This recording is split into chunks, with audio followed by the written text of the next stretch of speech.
श्री पंडोकर सरकार एक पावन तीर्थ है। महाभारत कालीन द्वापरांत का यह दिव्य स्थल है। प्राचीन तीर्थ राजा मृत की तपस्या स्थली है। राजा मृत के तपस्या स्थली होने के कारण शूरबाला शिवबाला पंडोकर धाम में विराजमान है, जो श्री पंडोकर सरकार चालीसा में रविवार की जो व्रत की गाथा आप गाते हैं। पंडोकर सरकार चालीसा पढ़ते हैं ना, रविवार के व्रत का विषय आता है। तो जो रविवार के व्रत के जो विधान है वो सूर्य भगवान के लिए है, भुवन भास्कर भगवान के लिए है। इस दरबार में सूर्य नारायण भगवान का जयकारा की क्यों घोषणा होती है?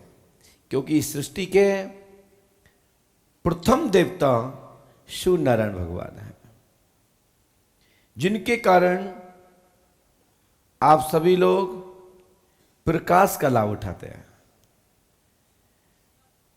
उनसे बहुत ही पवित्र सुबह सुबह शरीर के लाइफ के लिए विज्ञान की पद्धति को देखते हुए सुबह की धूप, प्रातः किरणें शरीर पर लाभदायक होती है। किसी भी प्रकार की ब्लड में इन्फेक्शन हो, किसी भी प्रकार के आपके अंदर कमजोरी हो, किसी प्रकार के आपके शरीर की कोई भी पीड़ा हो, प्रातः सूर्योदय में जागना और सुबह बाहर निकल के आ जाना और पहली किरणें पृथ्वी पर आना शरीर के लिए लाभदायक है। रेडिएशन, जैसे आज कभी कोई बीमारी गंभीर हो जाती है तो रेडिएशन लेते हैं कि नहीं लेते हैं? सिकाई लेते हैं कि नहीं लेते हैं? जीवाणु विषाणु कीटाणुओं को मारने के लिए, उस स्थान को जलाने के लिए। हमारे यहाँ जब बच्चा पहला जन्म लेता है ना, उसको जब इन्फेक्शन होता है, उसको जब पीलिया होता है, तो हमारे बच्चों को डॉक्टर सलाह देता है कि सुबह सुबह की धूप बच्चे को लगाए, उसको धूप दिलवाइए।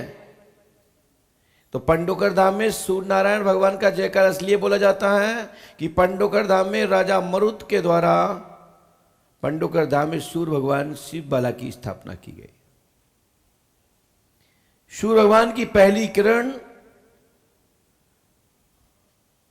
जब पंडोकर सरकार के शिखर के जो सूर्य नारायण मंदिर अंदर है, जहां शिवलिंग रखे हुए हैं, उस पर पहली किरण सूर्य नारायण भगवान की पड़ती है। तो सूर्य और शिव बाला के रूप में पंडोकर धाम मंदिर जाना जाता है।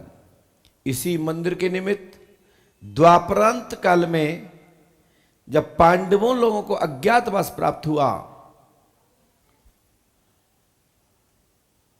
उस दौरान श्री पंडोकर धाम में आकर पंडोकर धाम में प्रगटे,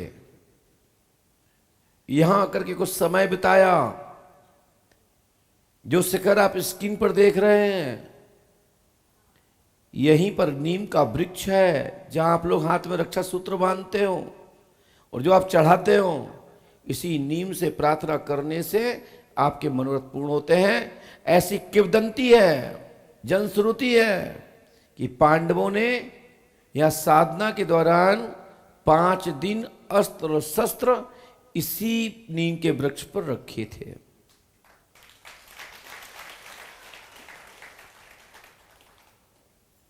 उसके बाद पुष्पावती गंगा सूर्य वाला शिव बाला का अभिषेक करते थे। उन्हीं 5 दिनों में महाराज धर्मराज को द्वारकाधीश भगवान ने दर्शन दिया, यानी हमारे बाके बिहारी ने दर्शन दिया, मेरे कृष्णा ने दर्शन दिया। जब श्री कृष्णा ने दर्शन दिया तो होने वाली भविष्य की घटनाओं को पंडोकर धाम में भविष्य वक्ता के रूप में महाराज धर्मराज को चेतावनी देकर के सावधान कर दिया कि हाँ, हनुमान जी की आपको भविष्य में आवश्यकता होगी, उनका आह्वान किया जाएगा, उनकी सहायता से ही आप विजय संभव प्राप्त है। आने वाले संकट में वो संकट मोचन आपके बनेंगे, आपके रक्षक होंगे।